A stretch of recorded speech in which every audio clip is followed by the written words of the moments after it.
Rekan kami Hamzah Azwan akan melaporkan langsung terkait informasi terkini kebakaran di wilayah Kebon Kosong di Kemayoran, Jakarta Pusat. Hamzah, apakah hingga saat ini api masih berkobar?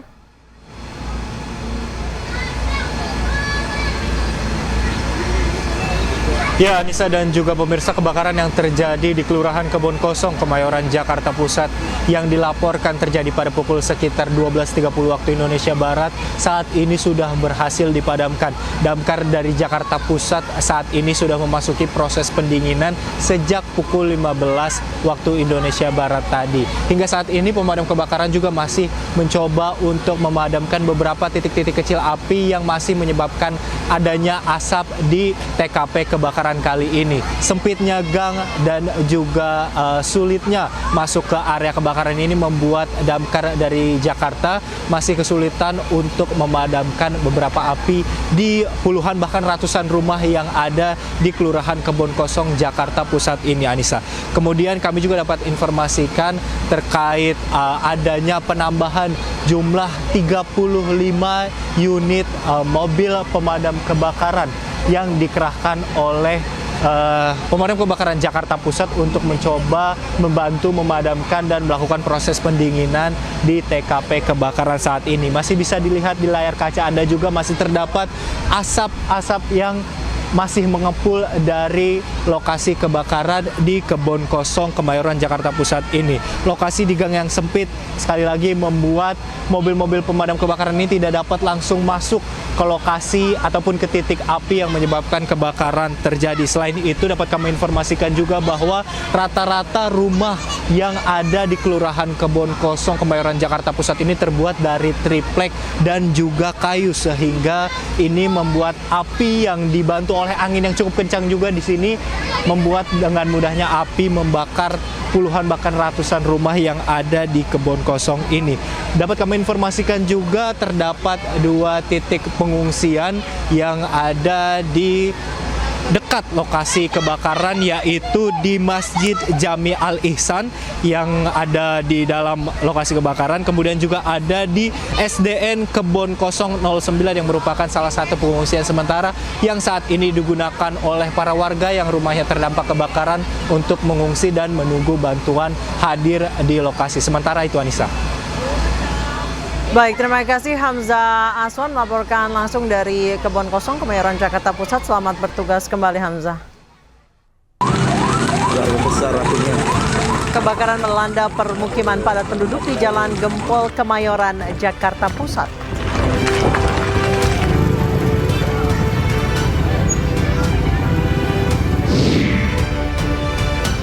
Polisi tangkap 4 penculik ibu rumah tangga di Bandung, Jawa Barat.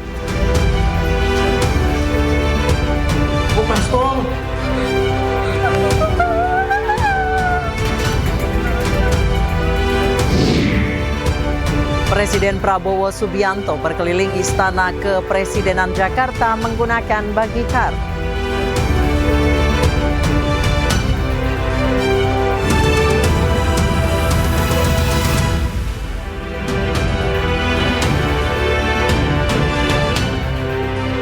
Halo, selamat sore pemirsa, demikian tadi berita pilihan iNews Sore bersama saya Anisha Dasuki. Kita awali iNews Sore hari ini dengan informasi kebakaran hebat melanda permukiman padat di Kemayoran, Jakarta Pusat. 16 unit mobil pemadam kebakaran dikerahkan untuk memadamkan api.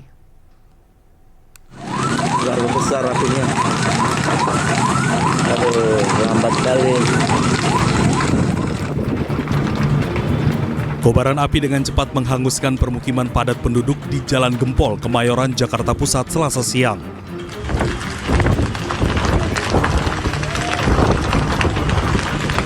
Kencangnya tiupan angin serta banyaknya material bangunan serta isi rumah yang mudah terbakar membuat kobaran api cepat membesar. Sebanyak 16 unit mobil damkar dikerahkan ke lokasi guna mencegah kebakaran kian meluas.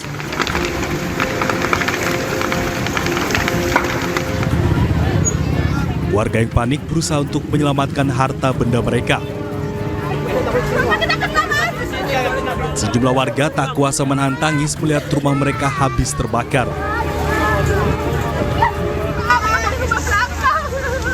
Tiba-tiba api gede. Ya Allah, udah mama. Dari listrik atau kompor apa, Bu? Pokoknya Pak. Atau Kompor kayaknya. sempat ada ledakan nggak, Bu, atau gimana, Bu? Ini sudah ada. Tiba-tiba api aja, Bu. Rumah Ibu kena, rumah Ibu. Saya belum kena Pak. Suami saya kena Pak. Ya Allah, udah. Tidak ada korban jiwa dalam peristiwa ini. Sementara belum diketahui penyebab pasti kebakaran, sedangkan kerugian ditaksir mencapai ratusan juta rupiah. Dari Jakarta, Rani Sanjaya, iNews melaporkan. Polisi terus mendalami penyidikan kasus pembunuhan ayah dan nenek yang dilakukan pelajar 14 tahun di Lebak Bulus, Cilandak, Jakarta Selatan. Hari ini polisi mulai mengambil keterangan dari ibu pelaku yang merupakan saksi mahkota dalam kasus tersebut.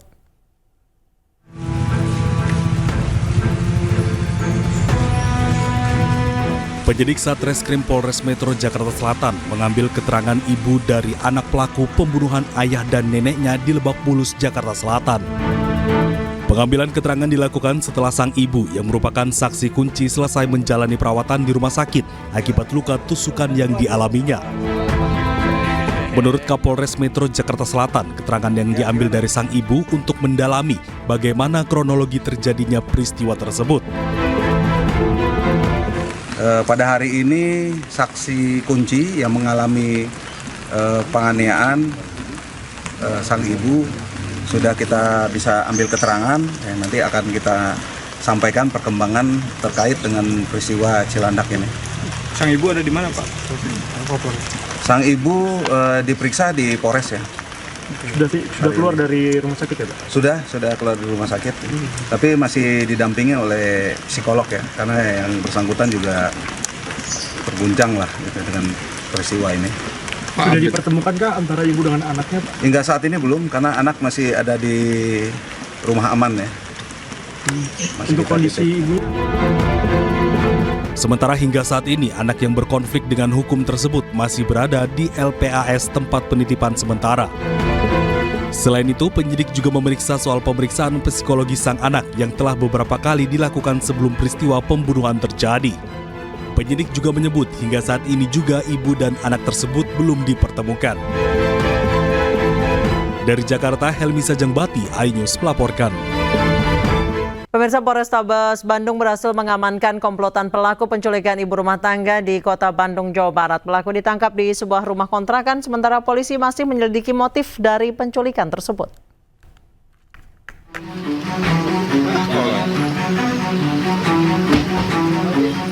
Satuan Reserse Kriminal Polrestabes Bandung berhasil mengamankan 4 pelaku penculikan ibu rumah tangga di Kota Bandung, Jawa Barat. Keempat pelaku ditangkap di sebuah rumah kontrakan Selasa pagi. Saat ini polisi masih melakukan pemeriksaan lebih lanjut terhadap 4 pelaku untuk mengetahui motif dari penculikan. Dari hasil keterangan sementara, otak dari penculikan tersebut yakni pelaku DA. DA menyuruh 3 rekannya untuk melakukan aksi penculikan di mana motif sementara yakni pelaku DA sakit hati terhadap korban.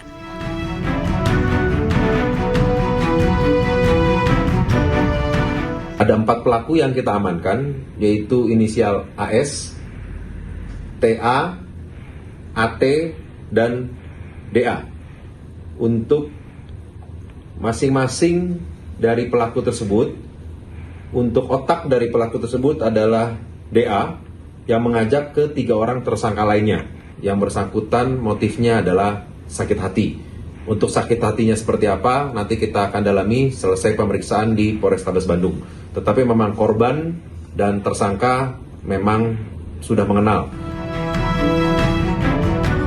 Sebelumnya, aksi penculikan terhadap seorang ibu rumah tangga terjadi pada hari Minggu 8 Desember lalu saat korban hendak masuk ke rumahnya. Dari Bandung, Jawa Barat, Jupita Melana, iNews melaporkan.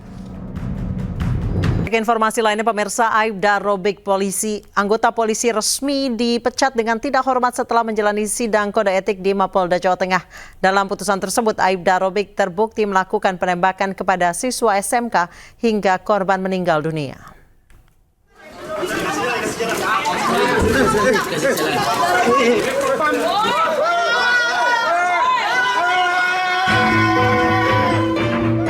Sidang etik yang berlangsung 9 jam akhirnya memecat dan menetapkan Aibda Robik sebagai tersangka kasus penembakan terhadap 3 siswa SMK Negeri 4 Semarang di Jalan Candi Penataran Raya Semarang yang menewaskan 1 korban.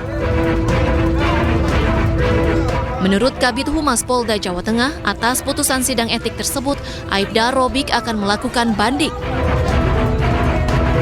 Putusannya adalah Aibda R selaku terduga pelanggar ini mendapat putusan PTDH, yaitu pemberhentian tidak dengan hormat. Yang bersangkutan ini yaitu maksud saya melakukan perbuatan tercela, yaitu perbuatan melakukan penembakan terhadap sekelompok orang yang lewat atau kelompok anak yang sedang menggunakan sepeda motor. Kemudian untuk saat ini yang bersangkutan sudah mendapat putusan dari sidang tersebut. Sejumlah pihak termasuk keluarga dan kuasa hukum keluarga korban dihadirkan dalam sidang Komisi Kode Etik Polri. Orang ketemu yang meninggal, yang membunuh anak saya, wajar kalau saya marah sekali ya. Apakah ada permintaan maaf dari Aibda Robik saat bertemu? Tidak ada sama sekali. Dia tidak mau Tidak ada ngomong sama sekali. Pak Andi tanggapannya keputusan Puas Mas dengan pemberhentian tidak hormat yang dilakukan kepada tersangka. Saya sangat senang. Usai putusan sidang, Aibda Robik akan mengajukan banding. Namun keluarga korban berharap banding yang diajukan akan ditolak. Dari Semarang, Jawa Tengah, Kristadi, iNews melaporkan. Sebelumnya Aibda Robik telah ditetapkan sebagai tersangka penembakan siswa SMK di Semarang. Aibda Robik juga telah ditahan akibat menembak korban hingga tewas.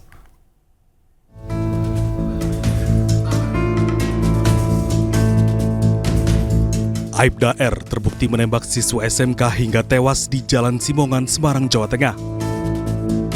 Sebelumnya, polisi menyebut Aibda R melakukan tindakan berlebih saat terjadi peristiwa tawuran antar gangster di Jalan Simongan, Semarang.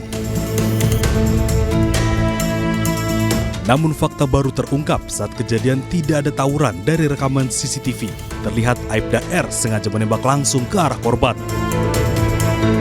Aibda R menembakkan senjata api yang menewaskan seorang siswa SMK Negeri Semarang berinisial GR dan melukai 2 lainnya. Korban tewas GR merupakan siswa SMK 4 Semarang, diketahui sebagai seorang yang rajin. Korban merupakan salah satu siswa berprestasi dan anggota Paskibraka. Akibat perbuatannya, Aibda R ditetapkan sebagai tersangka dan telah dijebloskan ke penjara. Dari hasil pemeriksaan, Aibda R melanggar pasal 338 dan 351 KUHP tentang menghilangkan nyawa orang lain. Tim Liputan iNews melaporkan. Bagaimana kondisi dari korban pelecehan Agus dan apakah mereka meminta perlindungan LPSK? Untuk mengetahui informasi selengkapnya kami telah terhubung dengan kuasa hukum korban Andre Saputra. Selamat sore Pak Andre.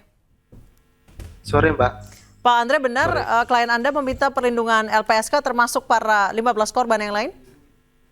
Baik, itu betul bahwa korban atau dalam hal ini pelapor itu meminta perlindungan kepada LPSK, dan itu untuk yang sisanya itu sudah dikirimkan ke LPSK Pak, gitu, untuk laporan juga. Gitu. Memang ada ancaman Pak Andre? Betul, memang ada ancaman. Hampir semua korban termasuk pelapor dalam hal ini itu menerima ancaman dan intimidasi dari pelaku atau tersangka ini. Gitu. Menerima intimidasi dari tersangka? Ya, betul. Seperti apa bentuk intimidasinya, Pak? Seperti ini, bentuk intimidasinya itu dari kalimat atau kalimat-kalimat yang dilontarkan oleh pelaku atau tersangka.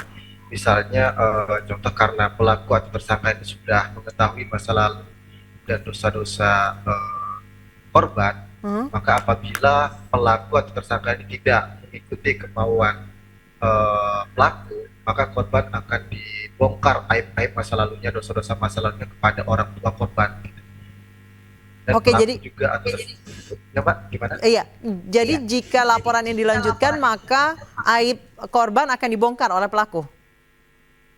Bukan laporan untuk yang ini pada saat tanggal 7 itu ketika pelaku tiba-tiba datang, kemudian korban menangis, kemudian pelaku mendapat sifat dari korban, sehingga pelaku mendapatkan informasi dengan cara menduga-duga masa lalu korban tadi, sehingga pelaku mengatakan saya sudah mengetahui masa lalumu, dosa-dosa masa lalumu bersama mantan, sehingga kalau kamu tidak mengikuti kemauan saya maka saya akan bongkar semua aib bersama orang tua. Oh, nah, baik, berarti itu adalah cara pelaku menjerat korban agar mau mengikuti maunya itu. Ya, betul Pak. Begitu. Kemudian terkait meminta perlindungan LPSK, apakah pada masa laporan ini menerima intimidasi maupun ancaman? Untuk saat ini ada yang diterima intimidasi pada korban, tapi korban langsung menyampaikan kepada kami bahwa kenapa pihak publik atau yang sudah viral ini keterangan korban itu tidak ada yang percaya gitu, malahan korban yang disudutkan. Nah, hal-hal itulah korban merasa takut dan down psikologisnya begitu dan trauma pada saat itu, begitu Pak. Baik, kabarnya pelaku sempat ingin dipertemukan dengan korban. Apakah hal itu sempat ada dalam agenda? Untuk sementara saya belum dapat informasi terkait hal itu. Tentu apabila nanti memang dipertemukan korban dengan pelaku, saat ini korban belum bersedia untuk menemui pelaku karena masih trauma ya. Dan lain sebagainya.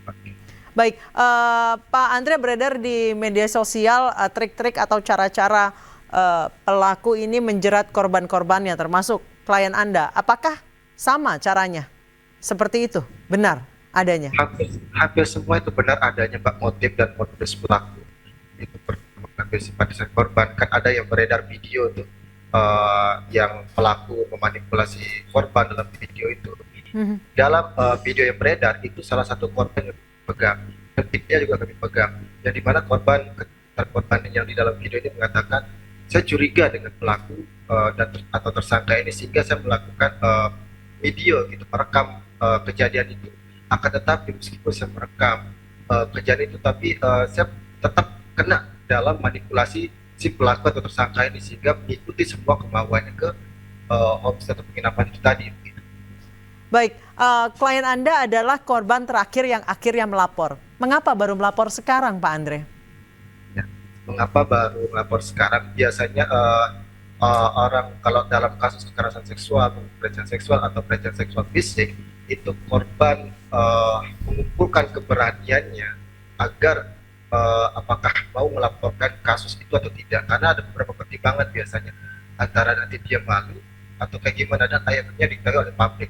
Karena itu salah satu korban takut melapor, salah satunya karena itu.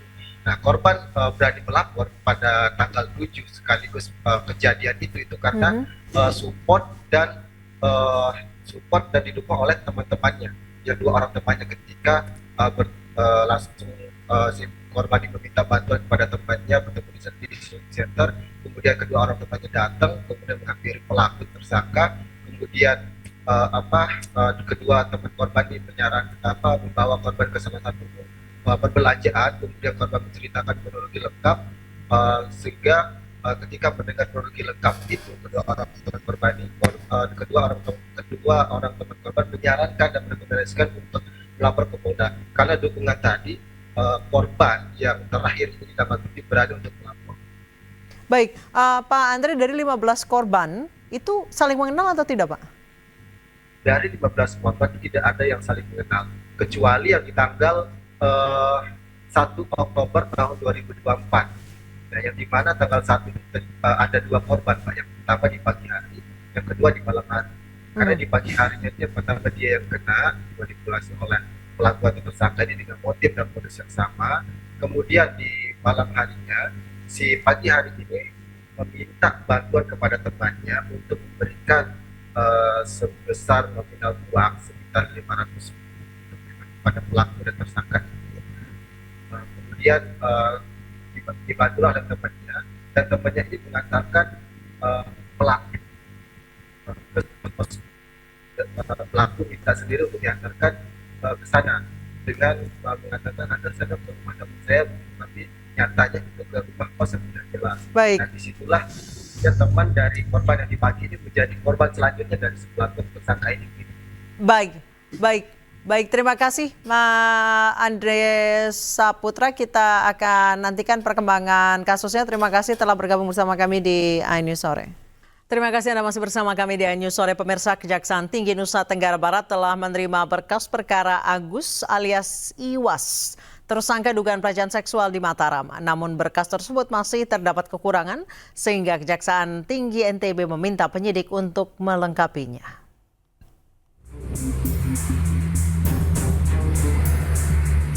Kejaksaan Tinggi Nusa Tenggara Barat telah menerima pelimpahan berkas perkara Agus Buntung, tersangka dugaan pelecehan seksual terhadap mahasiswi di Mataram. Namun berkas tersebut masih terdapat kekurangan beberapa alat bukti, sehingga pihak Kejaksaan Tinggi NTB meminta penyidik untuk melengkapinya hingga 14 hari ke depan. Kami dari hasil penelitian berkas perkara masih terdapat kekurangan alat bukti, sehingga kami memberikan petunjuk apa yang harus dilengkapi. Kalau dalam undang-undang kan cuma 14 hari, jadi untuk segera mengembalikan berkas perkara.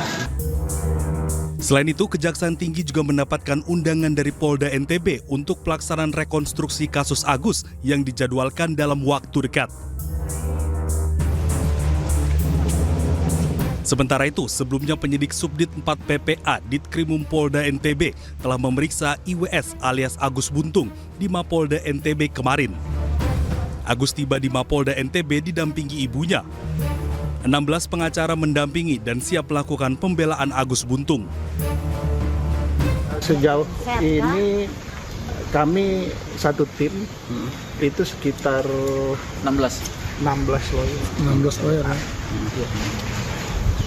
Bang, komentarnya nih terkait kasus ini seperti apa sih menurut Bang? Saya sudah sampaikan tadi, kita tidak bisa terlalu berspekulasi. Kita coba telusuri, kita jalani proses hukumnya saja dulu. Gitu ya. Karena sejauh ini kan kalau kita bilang penggiringan juga ya begitu kan. Sementara fakta peristiwanya kan belum terang dan jelas. Sementara itu, sebanyak 15 orang yang diduga menjadi korban Agus telah melapor ke Komisi Disabilitas Provinsi NTB dan diteruskan ke polisi. Dari 15 korban, 5 diantaranya telah dilakukan pemeriksaan oleh penyidik PPA Subdit 4 Polda NTB. Dari Mataram, Hari Kasidi, iNews melaporkan. Presiden Republik Indonesia Prabowo Subianto kembali mengingatkan kepada bawahannya untuk berhemat atau mengecangkan ikat pinggang dalam mengelola anggaran. Indonesia serta Bapak Ibu yang berbahagia. Hal tersebut disampaikan Prabowo dalam penyerahan daftar isian pelaksanaan anggaran atau DIPA tahun 2025 dan buku daftar alokasi transfer ke daerah tahun anggaran 2025 di Istana Negara siang tadi. Prabowo mengatakan agar bawahannya mengurangi kegiatan-kegiatan yang bersifat seremonial serta memastikan setiap rupiah yang dikeluarkan harus sampai ke tangan rakyat. Saudara-saudara sekalian, belanja negara harus kita lakukan dengan meningkatkan efisiensi, penghematan di semua bidang, mengurangi pemborosan. Kita sekarang dalam rangka kita waspada menghadapi tantangan yang tidak menentu, kita harus ikat sabuk-sabuk kita. Kita harus sekali lagi saya tekankan, hemat. Kita harus kurangi kebocoran dari anggaran. Saya bertekad untuk memerangi kebocoran di semua tingkat. Dan saya mohon semua unsur, terutama Anda kembali di iNews Sore pemirsa. Hingga Selasa siang sudah tercatat sebanyak lebih dari 200 gugatan sengketa Pilkada 2024 yang telah didaftarkan ke Mahkamah Konstitusi baik secara online maupun offline.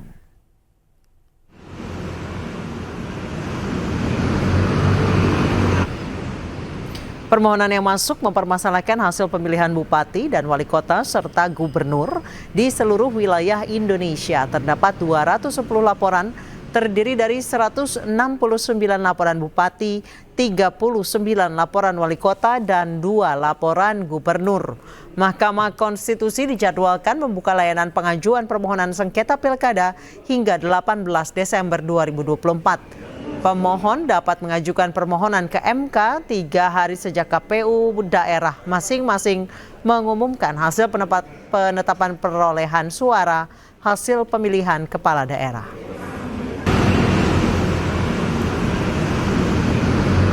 Presiden Prabowo Subianto sesidang berkeliling Istana Negara didampingi Sekretaris Kabinet Teddy Indrawijaya di Istana Kepresidenan Jakarta.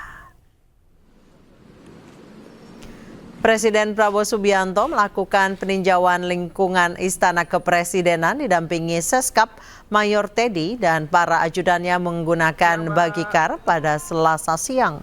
Momen ini dilakukan bersamaan jelang agenda ratas dengan Kementerian Kabinet Merah Putih dan juga penyerahan daftar isian pelaksanaan anggaran serta buku daftar alokasi transfer ke daerah yang dihadiri sejumlah menteri, kepala lembaga negara hingga kepala daerah seluruh Indonesia.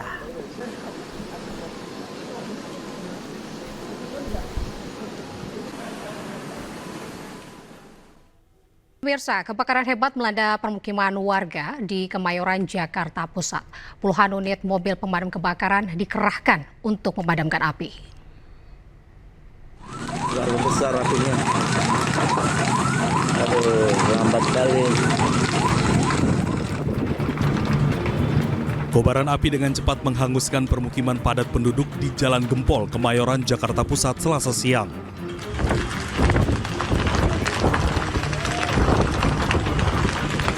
Kencangnya tiupan angin serta banyaknya material bangunan serta isi rumah yang mudah terbakar membuat kobaran api cepat membesar.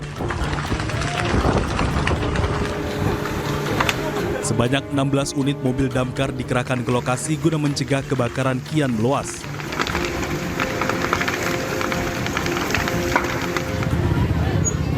Warga yang panik berusaha untuk menyelamatkan harta benda mereka. Sejumlah warga tak kuasa menahan tangis melihat rumah mereka habis terbakar.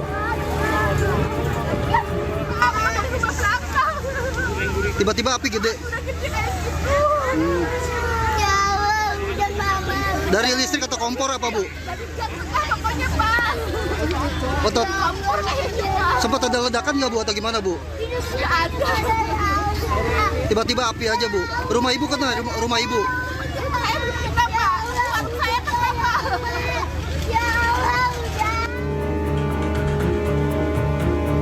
Tidak ada korban jiwa dalam peristiwa ini.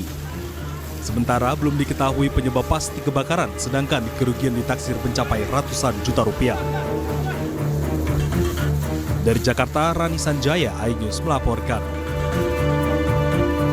Dan pemirsa, kita kembali ke informasi kebakaran di kawasan Kemayoran, Jakarta. Sudah ada rekan kami, Hamzah Azwan, di lokasi pengungsian di Masjid Jami Al-Ihsan, Kelurahan Kebon Kosong, Kemayoran, Jakarta Pusat. Ya, Hamzah, bagaimana kondisi pengungsi saat ini di sana? Hamzah.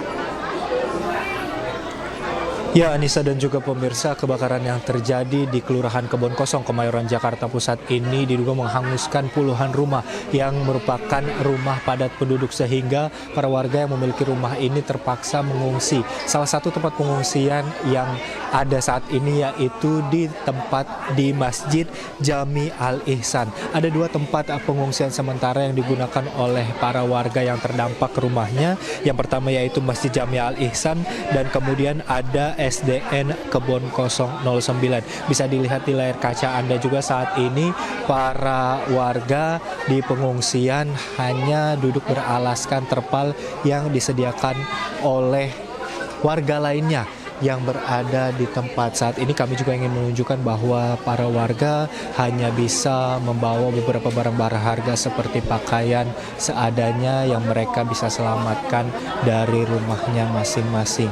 Saat ini masih banyak warga yang sejak siang tadi hadir di lokasi pengungsian Masjid Jami Al-Ihsan, di mana para warga masih juga menunggu bantuan yang hadir dari Dinas Sosial maupun relawan-relawan yang ingin menyalurkan bantuan ke Kelurahan Kebon Kosong, Kemayoran, Jakarta Pusat.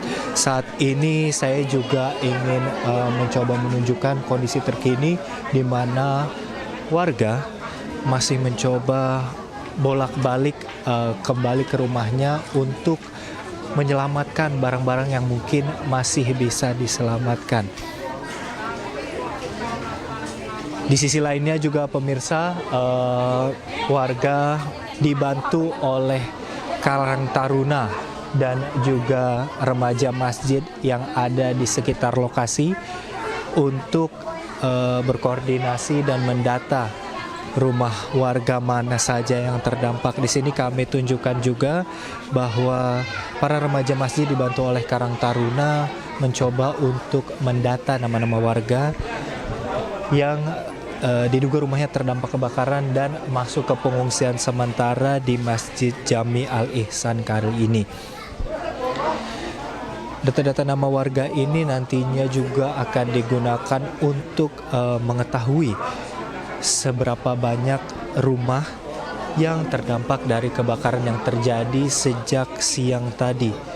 Kebakaran ini terjadi sekitar pukul 12.25 waktu Indonesia Barat dan pemadam kebakaran Jakarta sudah menerjunkan sekitar 35 unit mobil pemadam kebakaran dibantu sekitar 150 lebih personil untuk memadamkan api yang membakar puluhan rumah warga. Dapat diketahui saat ini juga Anissa dan juga pemirsa, para warga masih menunggu bantuan-bantuan yang hadir karena bisa dilihat sendiri kondisi pengungsian sementara kali ini masih belum cukup untuk menampung para warga yang rumahnya terdampak di Kelurahan Kebon Kosong, Kemayoran, Jakarta Pusat. Sementara itu, Anissa. Baik, terima kasih Hamzah Azwan melaporkan langsung dari Kemayoran, Jakarta Pusat. Selamat bertugas kembali.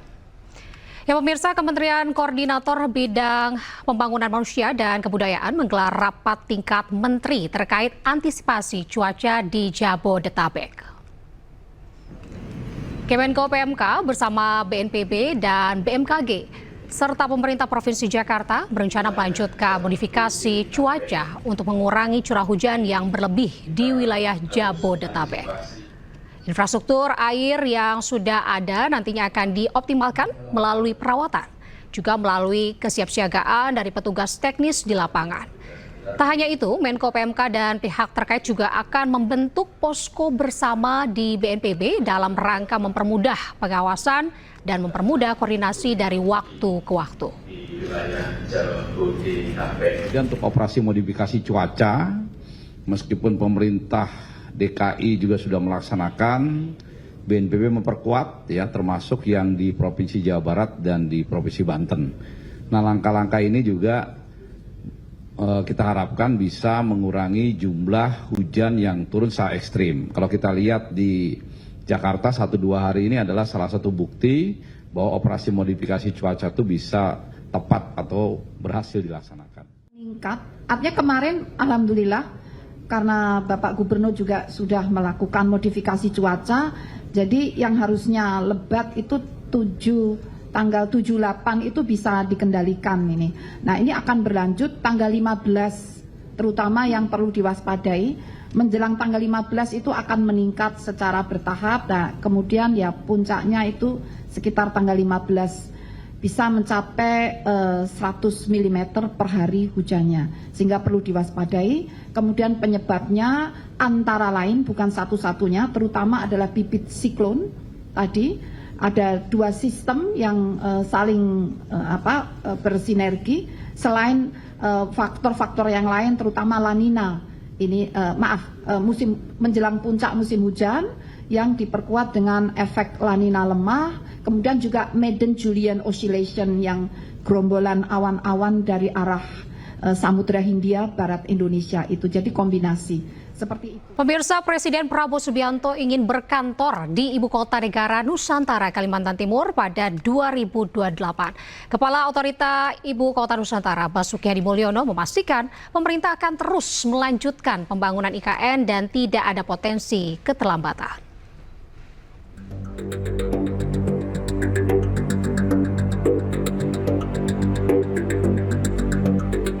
Kepala Otorita Ibu Kota Nusantara Basuki Hadi Mulyono merespon kabar soal rencana Presiden Prabowo yang baru akan berkantor di Ibu Kota Negara Nusantara pada 2028 mendatang.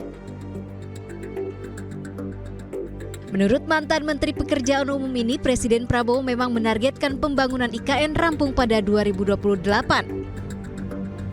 Ya, itu Pak Menteri PU yang menyampaikan, mungkin perintah beliau. Waktu beliau merintah saya, waktu mau menunjuk memang diharapkan tahun 2028 bisa di sana. Tapi sekarang udah udah lebih dijelaskan oleh Menteri PU. Jadi waktu perintah ke saya memang harus menyelesaikan ekosistemnya yudikatif, legislatif, dan yang sekarang baru eksekutif. Jadi mulai tahun ini kita siapkan ekosistem untuk kantor dan hunian yudikatif dan legislatif. Yudikatif kan MA, MK, Judicial, legislatif, DPR, MPR, DPD. Sementara itu, Basuki juga membantah isu yang menyebutkan bahwa pembangunan ibu kota negara berpotensi molor. Menurutnya, pemerintah akan terus melanjutkan pembangunan IKN dan tidak ada potensi keterlambatan. Pemirsa, alumni SMA Taruna Nusantara Angkatan 5 menggelar acara Gerak Jalan Sinergi Pirikan 5 atau SPL 2024 di halte Transjakarta Bundaran HI Jakarta. Dan sebagai bentuk kolaborasi, MNC Capital Indonesia turut hadir sebagai mitra media dalam acara ini. MNC Capital terus bersinergi dengan berbagai pihak dalam rangka mempercepat pembangunan menuju Indonesia Emas tahun 2045. Salah satu bentuk sinergi yang dilakukan adalah dengan menjadi sponsor acara Gerak Jalan Sinergi Pirikan 5 alumni SMA Taruna Nusantara Angkatan 5 yang dipelopori Menteri Koordinator Bidang Infrastruktur dan Pembangunan Kewilayahan Agus Harimurti Yudhoyono. Dengan kolaborasi ini diharapkan dapat membuka peluang dari lintas profesi dan sektor dengan putra-putri terbaik bangsa yang tergabung dalam ikatan alumni untuk membawa perubahan positif bagi negara. Ya, tentunya kita bangga kalau semakin hari semakin banyak fasilitas transportasi publik yang maju dan modern dan benar-benar membantu masyarakat dalam mobilitas. Ini juga penting untuk ekonomi kita. MNC Capital, kita akan terus mensupport pembangunan Indonesia ya, terutama untuk inklusi keuangan. Karena kita punya banyak macam perusahaan di industri keuangan, terutama juga digital payment, dan kita akan terus berkolaborasi dan bersinergi dengan semuanya untuk membangun Indonesia menuju Indonesia Emas 2045. Acara yang juga untuk memperingati 30 tahun angkatan kelima SMA Taruna Nusantara ini dihadiri lebih dari 100 alumni yang aktif dari berbagai sektor seperti pemerintahan, TNI Polri, swasta dan organisasi non-profit yang bertujuan mempererat solidaritas serta menciptakan kolaborasi strategis dalam mendukung program pemerintah. Dari Jakarta, Anggita Maura, Tri Julianti, iNews melaporkan. Pemirsa, Menteri Agama Nasaruddin Umar merespon usulan untuk membuat sertifikasi bagi para pendakwah. Usulan tersebut mencuat usai pendakwah Miftahul Maulana atau Gus Miftah mengolok-olok penjual minuman. Menteri Agama Nasaruddin Umar merespon usulan kepada pemerintah untuk membuat sertifikasi bagi para pendakwah di tanah air. Ditemui di Istana Negara Jakarta, Nasaruddin Umar mengatakan pihaknya sedang mengkaji usulan tersebut meski tidak menjelaskan secara rinci. Kementerian Agama diketahui sudah pernah memiliki program untuk merekrut penceramah ataupun pendakwah yang sudah dilakukan sebelumnya. Beberapa persyaratan tertuang dalam persyaratan program rekrutmen 500 penceramah untuk daerah 3T, yakni tertinggal, terdepan, dan terluar pada bulan suci Ramadan 2024 lalu. Istiqlal kemarin itu. Saya lagi Prof, tentang sertifikasi penceramah agama seperti apa, Prof? Sertifikasi juru dakwah, Prof, yang kemarin imbas dari Gus Miftah yang ramai itu. Ini gimana, Prof? Sedang kita kaji, nanti mungkin dalam waktu dekat ini. Wacana usulan sertifikasi untuk pendakwah mengemuka di ruang diskusi publik beberapa pekan lalu. Usai pendakwah utusan khusus Presiden bidang kerukunan beragama dan pembinaan sarana keagamaan Miftahul Maulana atau yang akrab disapa Gus Miftah mengolok-olok penjual ST saat sedang berdakwah yang kemudian viral di media sosial. Dari Jakarta, tim liputan iNews melaporkan.